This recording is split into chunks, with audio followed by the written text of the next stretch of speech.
Sí, buenas noches. ¿Cómo están? ¿Listos? Nos quedamos hablando de cómo será el juicio eterno para los creyentes y para los incrédulos. Ya vimos cómo va a ser para los creyentes, ¿verdad? Dijimos que para los creyentes nuestro juicio eterno fue celebrado ¿en dónde? En la cruz del Calvario. Pero sí vamos a presentarnos a un tribunal. Vaya conmigo, 2 de Corintios, capítulo 5, verso 10. Sí vamos a ser juzgados los creyentes, pero no para condenación. Vamos a ver de qué manera vamos a ser juzgados. 2 de Corintios, capítulo 5, versículo 10. ¿Listos? ¿Lo tenemos? Dice, porque es necesario que todos nosotros, cuando está haciendo este uso Pablo, nosotros se está refiriendo a los creyentes. Es necesario que todos nosotros los creyentes comparezcamos ¿ante qué? Ante el tribunal de Cristo, para que cada uno reciba según lo que haya hecho mientras estaba en el cuerpo, sea bueno o sea malo. Es decir, puede haber un cristiano creyente que a lo mejor cometió algún error y no hizo la voluntad de Dios, y pasó de panzazo, ¿verdad? Pero se va a presentar al tribunal y en el tribunal se le va a juzgar. No, Señor, yo sí lo hice. A ver, pásale Pedro la pantalla para que vea que... ¿No? Otro texto que nos habla de eso, Romanos 14, verso 10 al 12. Vean cómo los cristianos se envuelven en cosas que no se deben de envolver. Aquí está esta enseñanza. ¿Lo tienen? ¿Lo tenemos? Pero tú, cuando está hablando tú, se refiere a los creyentes a los que les escribe Pablo. Pero tú que juzgas a tu hermano, ¿qué hacían unos? Juzgaban a su hermano.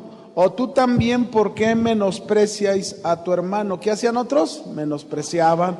Fíjense, unos juzgaban y otros ¿qué hacían? Menospreciaban. Y luego dice, porque todos, ¿cuántos otra vez? Todos los cristianos compareceremos ante el tribunal de Cristo, otra vez, el tribunal de Cristo, porque escrito está, vivo yo, dice el Señor, que ante mí se doblará toda rodilla y toda lengua confesará a Dios, de manera que cada uno de nosotros dará a Dios cuenta de sí. Si tú eres un cristiano y eres esposo, ¿verdad? Eres casado y a lo mejor ya como cristiano Dios te ha estado hablando y no entiendes, sigues tratando a tu mujer no de la manera correcta, pero has recibido a Cristo y ha habido cambios en tu vida, pero en esa área no lo entiendes y sigues tratándola mal. Dice aquí que cuando llegues al tribunal de Cristo, Dios te va a pedir cuentas de ti. Eso es lo que significa, dice, y cada uno de nosotros dará cuenta a Dios de sí. O sea, tu esposa no va a dar cuenta de ti, ni va a poder interceder por ti, ni tus hijos. Ahí tú vas a dar cuenta. Es personal. ¿Sí? Entonces, los creyentes, cuando lleguemos a morir, seremos presentados ante el tribunal de Cristo, no para ser juzgados para condenación. Que no se nos olvide, no para ser juzgados para condenación, sino seremos juzgados para pérdidas y ganancias, según hayamos obrado la voluntad de Dios en mayor o menor grado. Según hayamos obrado la voluntad de Dios en mayor o menor ¿qué? Grado. Ya lo vimos este pasaje, puede anotarlo nuevamente, Primera de Corintios capítulo 3, verso 9 al 15.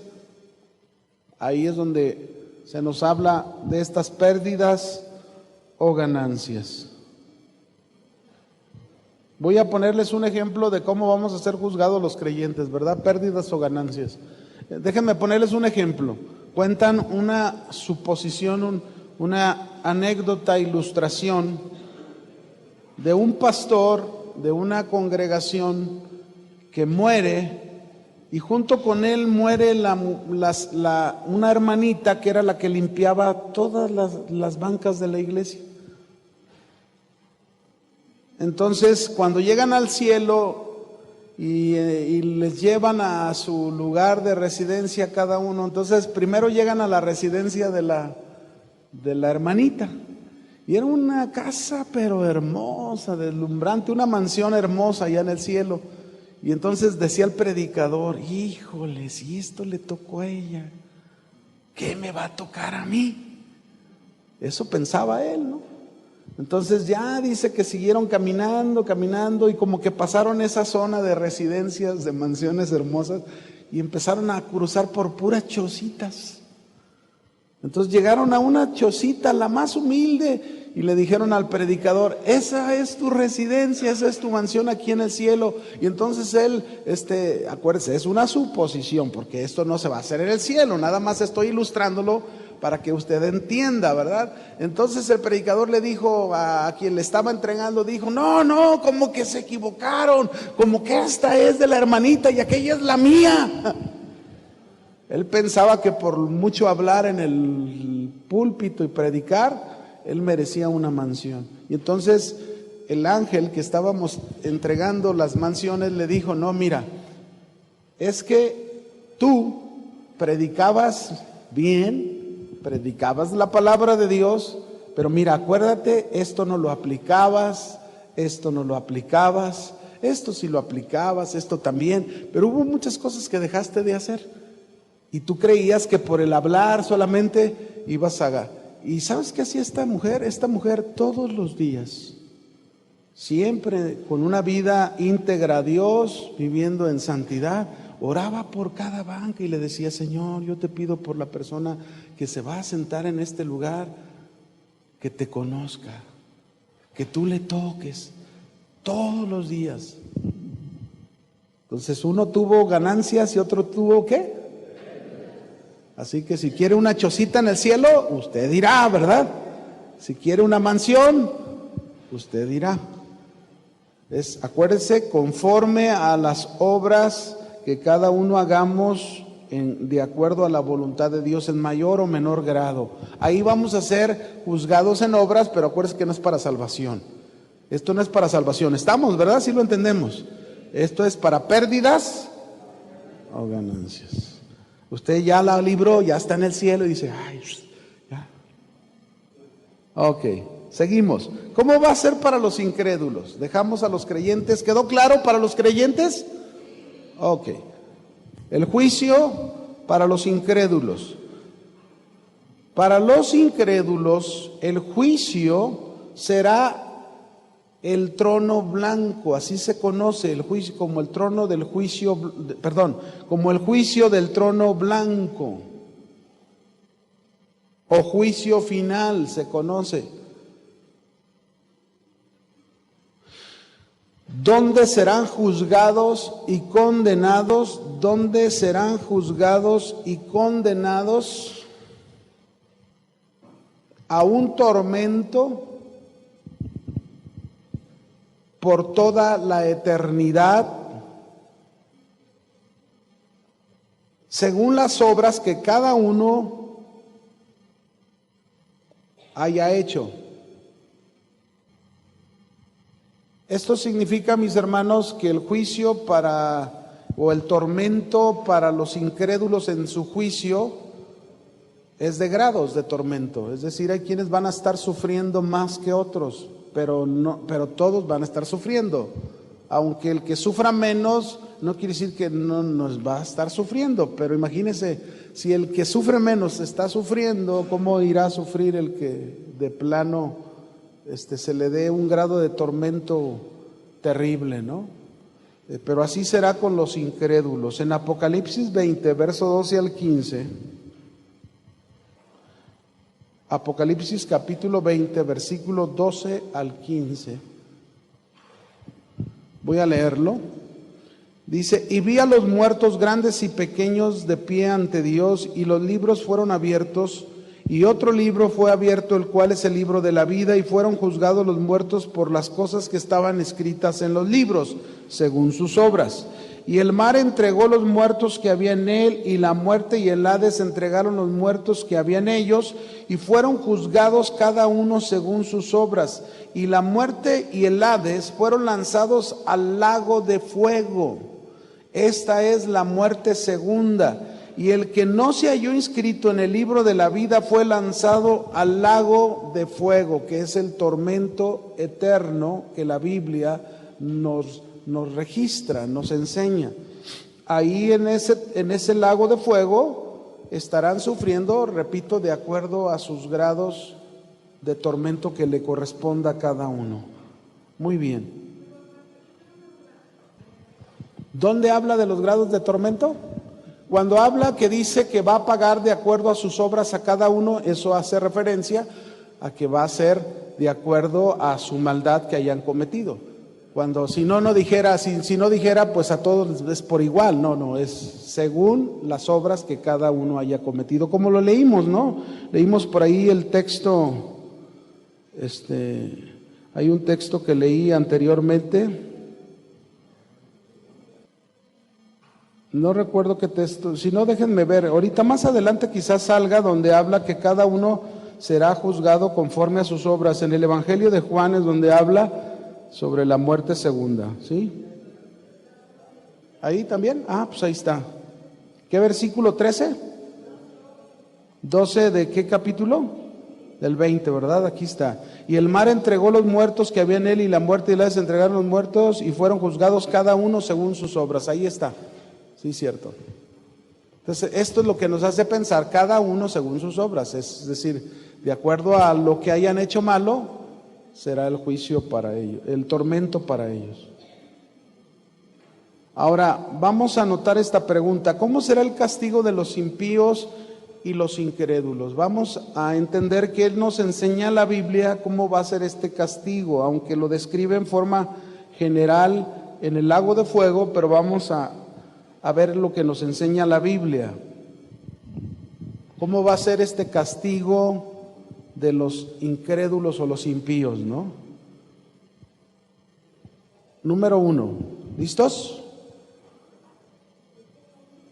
Será un castigo de eterna separación de Dios.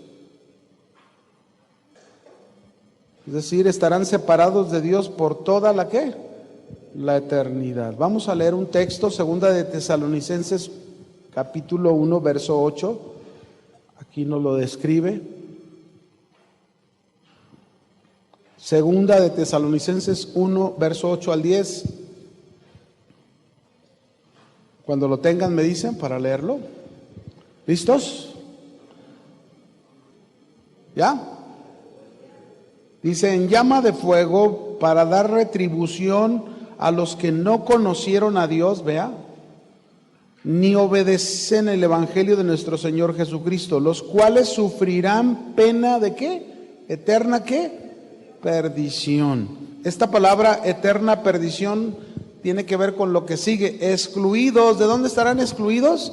De la presencia del Señor y de la gloria de su poder, cuando venga en aquel día para ser glorificado en sus santos y ser admirado en todos los que creyeron, por cuanto nuestro testimonio ha sido creído entre vosotros. Pero ahí está claramente diciéndonos cómo va a ser este castigo, ¿verdad? Una separación, dijimos, eterna de Dios. Ya no hay cambio. Acuérdense que el juicio es irreversible, ¿verdad? Lo que suceda después del juicio, por eso dice claramente Hebreos capítulo 9, versículo 27, dice claramente que está establecido que el hombre muera una sola vez y después juicio.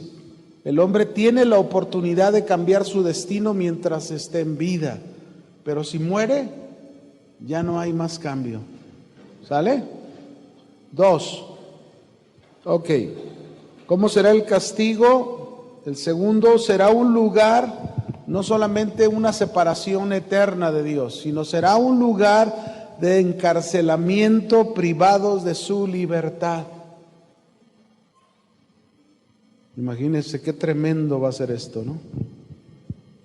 Será un lugar de encarcelamiento, privados de su libertad. Vamos a ver otro pasaje que nos habla de esto, que es Judas, capítulo 1, versículo 5 en adelante. Aquí también habla sobre este juicio. Judas 1, versos 5 al 15. ¿Lo tienen? ¿Lo tenemos?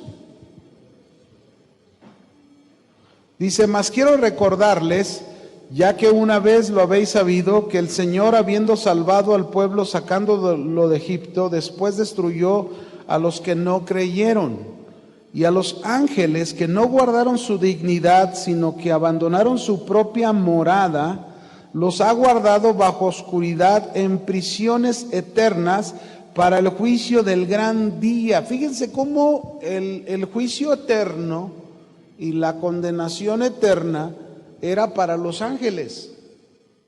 Aquí está hablando de cómo va a ser ese juicio eterno, ¿verdad? Cuando nosotros hablamos en primer lugar, de una separación eterna de Dios, pues eso era para el diablo y todos sus ángeles caídos. Pero como muchas criaturas de Dios, gente humana que no ha creído en Dios, que no ha creído en el mensaje del Evangelio, ellos van a participar de ese tormento que se creó para el diablo y sus ángeles. Como aquí se está diciendo, aquí se nos está diciendo que estos han sido guardados bajo oscuridad en prisiones eternas para el juicio del gran día, como Sodoma y Gomorra y las ciudades vecinas, las cuales de la misma manera que aquellos, habiendo fornicado e ido en pos de vicios contra naturaleza, fueron puestas por ejemplo, dice, sufriendo el castigo del fuego eterno. No obstante, de la misma manera también estos soñadores mancillan la carne, rechazan la autoridad y blasfeman de las potestades superiores. Ya se está refiriendo a los humanos. Pero cuando el arcángel Miguel contendía con el diablo, disputando con él por el cuerpo de Moisés, no se atrevió a proferir juicio de maldición contra él, sino que dijo, el Señor te reprenda. Pero estos blasfeman de cuantas cosas no conocen. Se está refiriendo a hombres falsos, ¿no? Incrédulos. Dice, y en las que por naturaleza conocen se corrompen como animales irracionales. Ay de ellos, porque han seguido el camino de Caín y se lanzaron por lucro en el error de Balaam y perecieron en la contradicción de Coré. Estos son manchas en vuestros ágapes, que comiendo impúdicamente con vosotros se apacientan a sí mismos. Fíjense cómo estas personas que se están describiendo estarán en medio de ¿quién? De nosotros. Así es como lo está expresando, ¿verdad? Dice, y en las que por naturaleza, dice, ¿dónde estamos? Hay de ellos, verso 11, porque han seguido el camino de Caín y se lanzaron por el lucro en el error de Balaam y perecieron en la contradicción de Coré. Estos son manchas en vuestros ágapes, que comiendo impúdicamente con vosotros se apacientan a sí mismos nubes sin agua. Es decir, está haciendo una analogía de cómo son, poniendo metáforas. Son nubes que no tienen ¿qué? Están vacíos, llevadas de acá para allá por los vientos, es decir, se dejan de llevar por cualquier doctrina, por cualquier enseñanza, ¿verdad? Árboles otoñales sin fruto, 2 veces muertos y desarraigados, fieras ondas del mar que espuman su propia vergüenza, estrellas errantes, para las cuales está reservada eterna la oscuridad de las tinieblas. Ahí es donde están esas prisiones. De estos también profetizó Enoc, séptimo desde Adán, diciendo: he aquí vino el Señor con sus santas decenas de millares para hacer juicio contra todos y dejar convictos a todos los impíos de todas sus obras impías que han hecho impíamente, de todas las cosas duras que los pecadores impíos han hablado contra él. Así que el juicio va a ser terrible.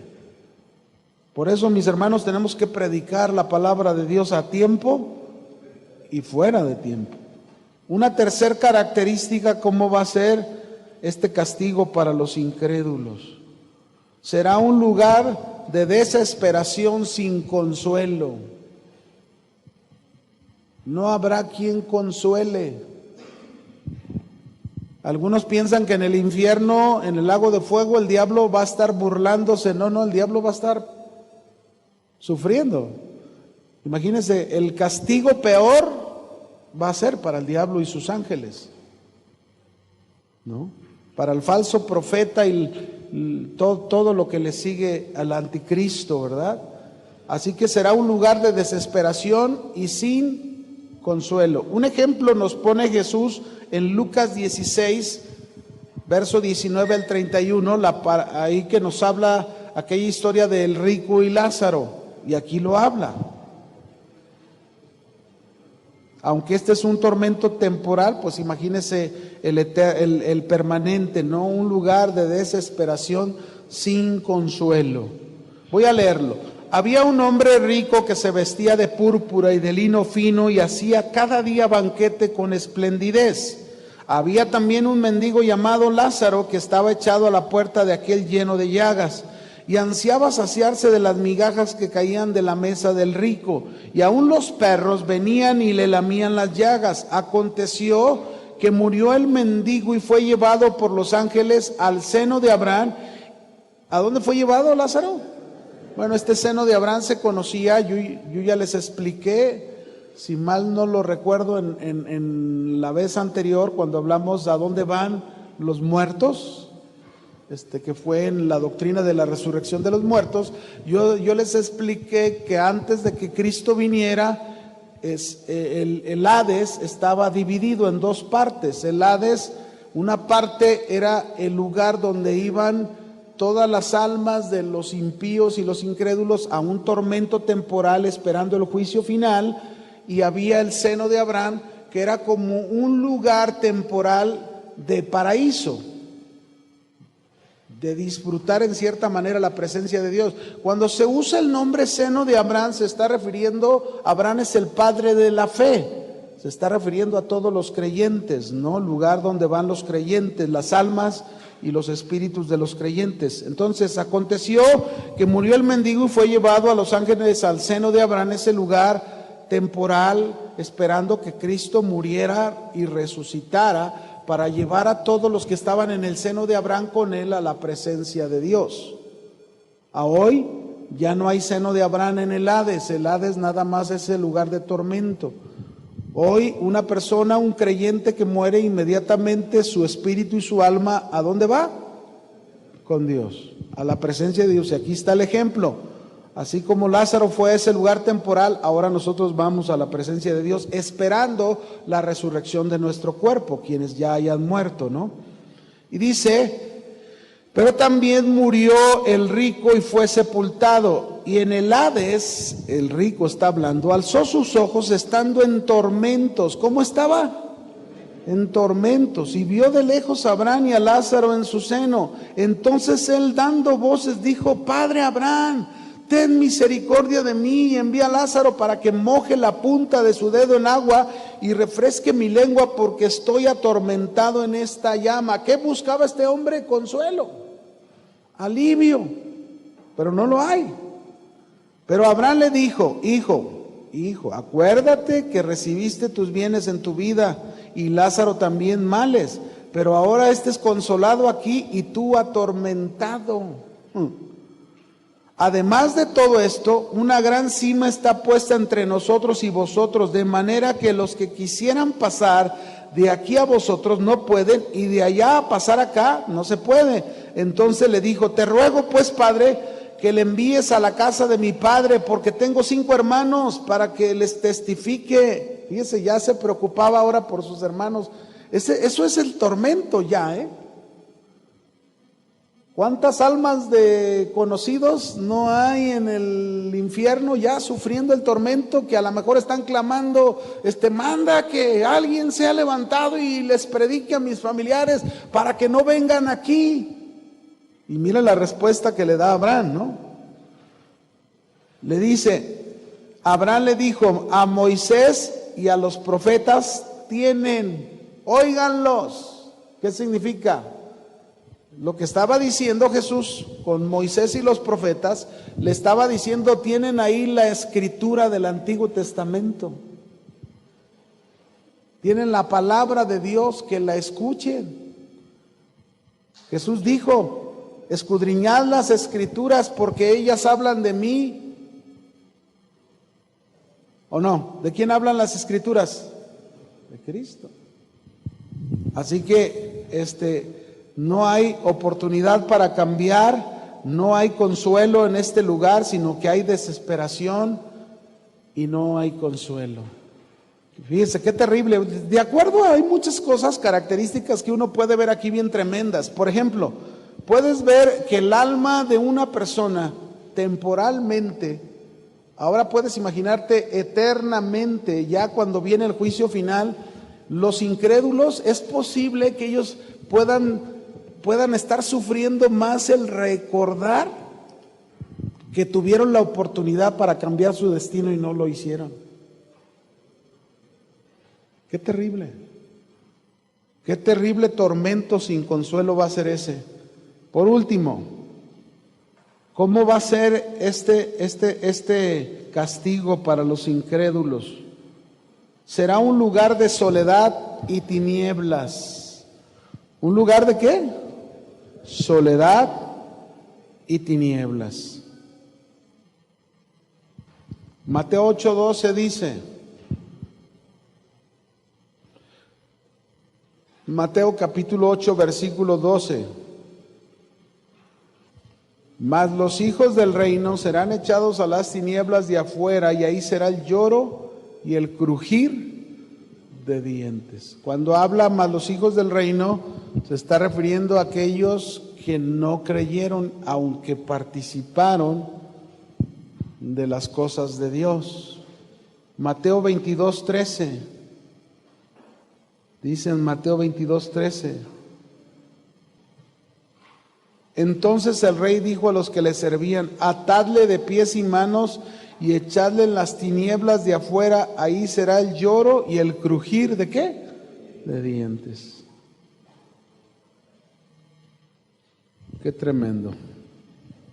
Entonces, mis hermanos, por eso es importante que el cristiano, usted como cristiano, vivamos haciendo la voluntad de Dios, obedeciendo a Dios, trabajando en nuestra santificación todos los días y predicando el evangelio a aquellos que no le conocen, ¿verdad? No podemos estar en paz cuando vemos a mucha gente morir sin Cristo, no podemos.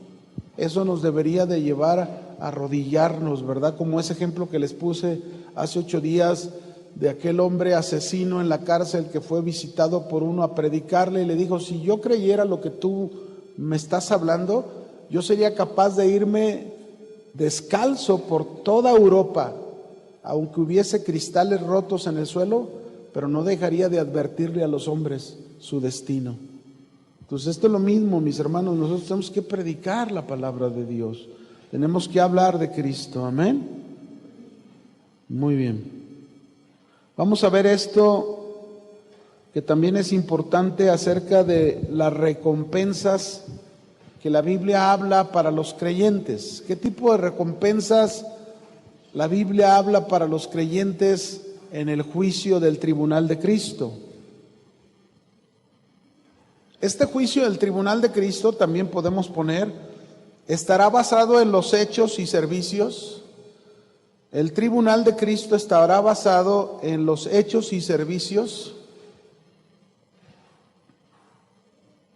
Hechos y servicios que se nos encomendó de acuerdo a la voluntad de Dios. Hechos y servicios que se nos encomendó de acuerdo a la voluntad de Dios.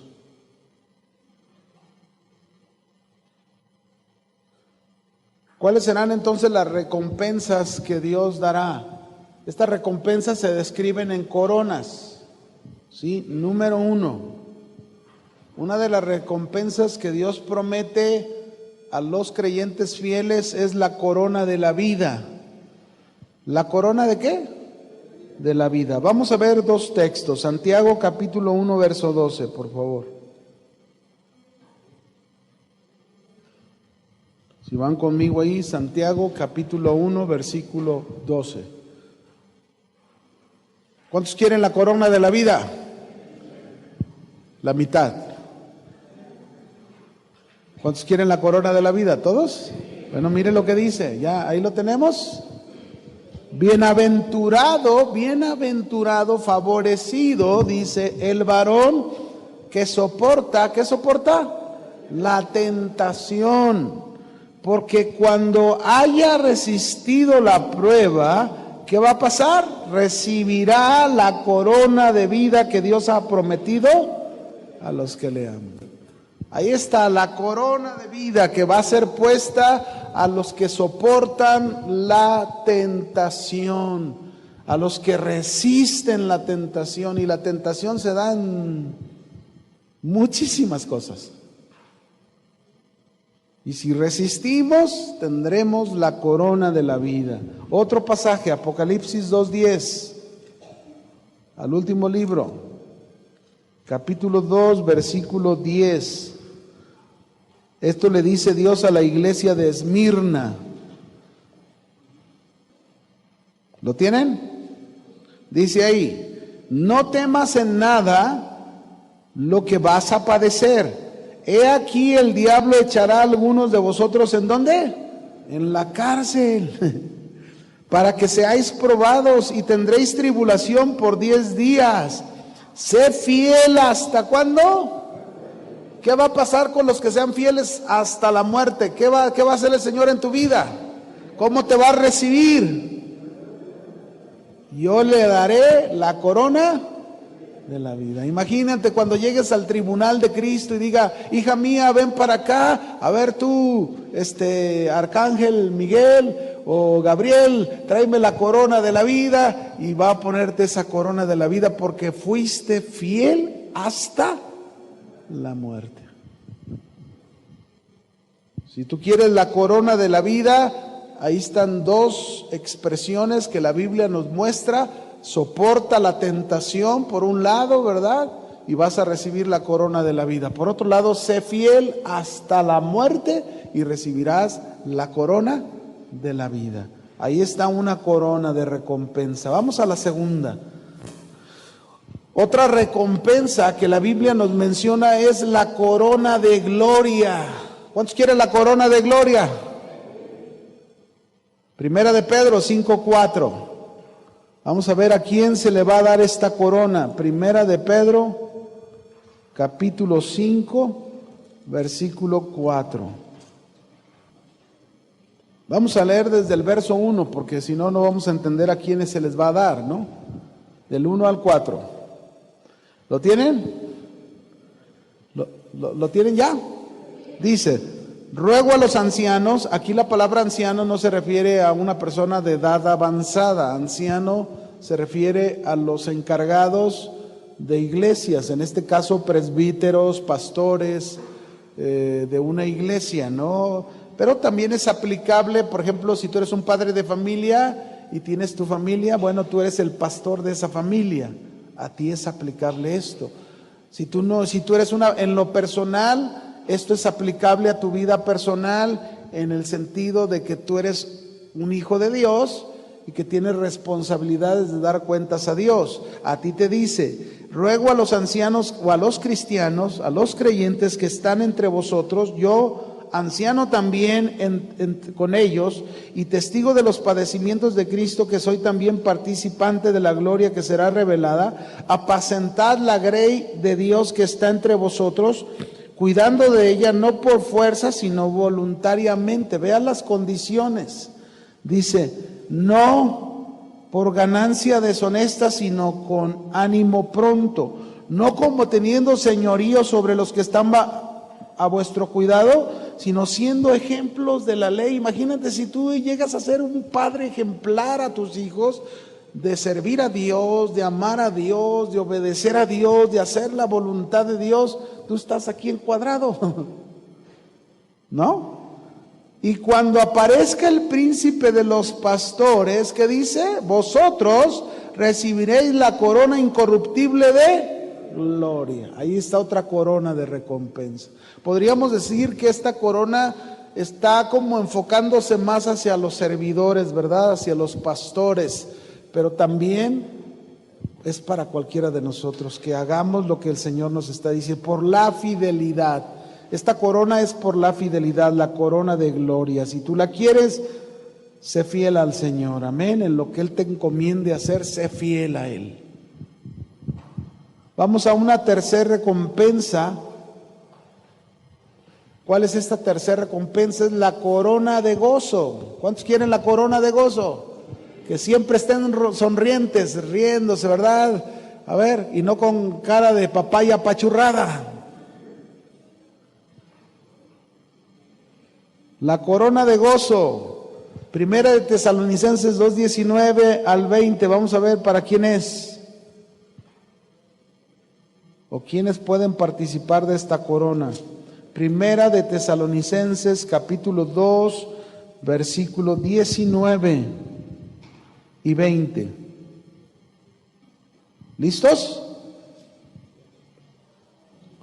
Dice ahí, porque ¿cuál es nuestra esperanza o gozo o corona de que me gloríe? ¿No lo sois vosotros delante de nuestro Señor Jesucristo en su venida?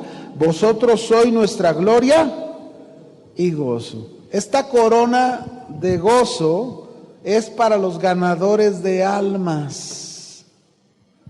Si tú eres un ganador de almas que predica la palabra de Dios y ya por ahí alguien conoció al Señor, como Pablo lo está diciendo, nuestra corona y nuestro gozo son ustedes, que les hemos predicado el Evangelio. Esta es otra corona para los que han ganado almas, la corona de gozo. Una recompensa más, aparte de la corona de gozo, es la corona de justicia. ¿Para quién es esta corona de justicia? Segunda de Timoteo, capítulo 4, verso 7. Vamos a mirarlo. 4, versos 7 y 8 de segunda de Corintios. ¿Dije primera? Ah, perdón. Segunda de Timoteo. Gracias. Ya ven, también yo me equivoco, pero me van a dar mi corona de gozo, ¿eh? Porque fue un error imprudencial. Segunda de Timoteo 4, 7 y 8, perdón,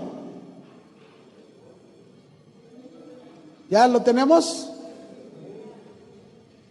Ya había dicho Corintios, ve nomás dónde ando. He peleado la buena batalla, he acabado la carrera, he guardado la fe. Por lo demás me está guardada la corona ¿de qué? De justicia, la cual me dará el Señor juez justo en aquel día, y no solo a mí, sino también a todos los que aman su venida. ¿Para quién es esta corona, mis hermanos?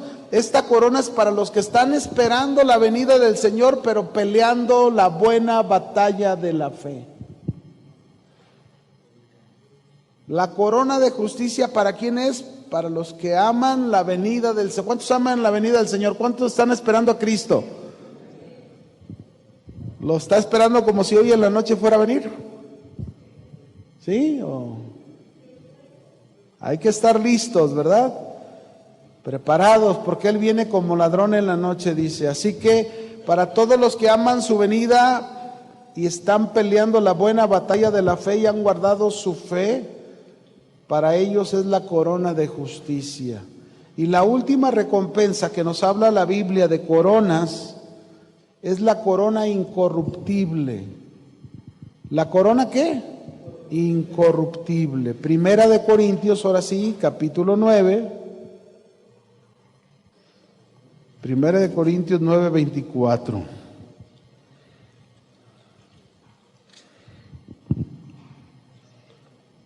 Del 24 hasta el 27 vamos a leer. ¿Ya lo tienen?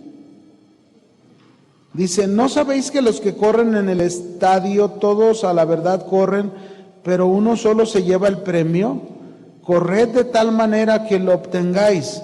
Todo aquel que lucha de todo se abstiene. Ellos a la verdad para recibir una corona corruptible, pero nosotros una incorruptible. Así que esa corona incorruptible, mis hermanos, es para los que luchan y se mantienen en la verdad.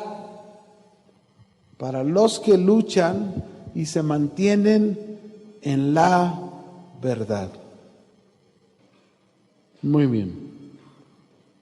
Vamos a anotar nada más esto, por último, con el tiempo que nos queda. Póngale el juicio del gran trono blanco, el juicio del gran trono blanco. El juicio del gran trono, ¿qué? Blanco. Miren, hermanos, en la Biblia nosotros vemos la manifestación de juicios que Dios muestra. Por ejemplo, ¿cuál es el primer juicio que la Biblia nos presenta? ¿Se acuerdan? El diluvio. Eso fue un juicio. Es el primer juicio, Dios anunciándole a los hombres acerca de este gran juicio del trono blanco. El juicio del gran trono blanco será el más terrible de los juicios, de todos. Entonces ahí está un juicio, el del diluvio. ¿Qué otro juicio encontramos en la Biblia?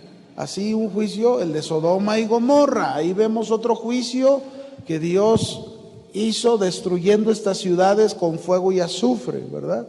¿Qué otro juicio encontramos en la Biblia? ¿Hay otro juicio? Pues hay muchos, ¿verdad? Por ejemplo, cuando Jesús estuvo en Jerusalén y lo rechazaron, él dijo que ese templo iba a ser destruido. Y el templo de los judíos, durante cerca de los primeros 56 años después de Cristo, los judíos fueron perseguidos terriblemente por los romanos y destruyeron el templo, ¿no? Desde entonces no han podido construir el templo. Es otro juicio, siempre ha habido juicios, pero el más terrible de todos los juicios es este juicio conocido como el juicio del gran trono blanco o juicio final. Bien, aquí me voy a quedar por el tiempo. Dios les bendiga y no se les olvide que hay un juicio. Predique la palabra de Dios. Amén.